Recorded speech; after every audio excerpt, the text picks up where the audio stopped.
Israeli forces have retreated from some Gaza City districts after a fierce, week-long offensive.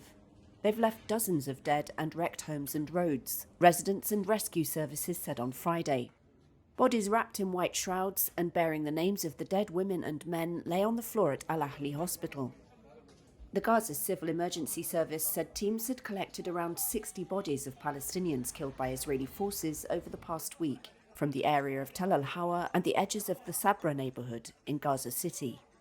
While tanks withdrew from some areas, Israeli snipers and tanks continued to control high ground at some locations and warned residents from there against trying to return home. Displaced Palestinian Musa al-Dahdour: We were trapped inside the building, and at 2 or 3 a.m. we saw people. We did not come out. We said, we'll go out in the morning. In the morning there were planes. They wouldn't stop. There were many. Planes, tanks, drones, all bombing us.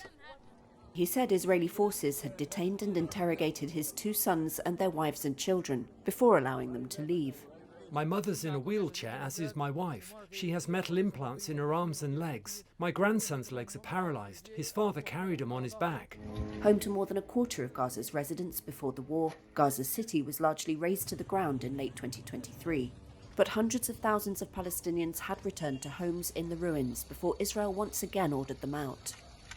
The Israeli military said on Thursday its forces were working to dismantle Hamas capabilities in Gaza City, and that it, quote, follows international law and takes feasible precautions to mitigate civilian harm.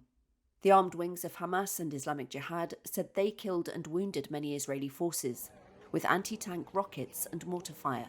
There has been no Israeli army comment on those claims. The Gaza City offensive took place as US-backed mediators worked to finalize a peace deal that would free the remaining hostages taken by Hamas in their cross-border attack on southern Israel on October 7th. On Friday, a senior Hamas official blamed Israel for a failure to build on momentum created when the Islamist faction dropped a key demand in the US-drafted ceasefire offer a week ago to clear the way for a deal. There was no immediate comment from Israel.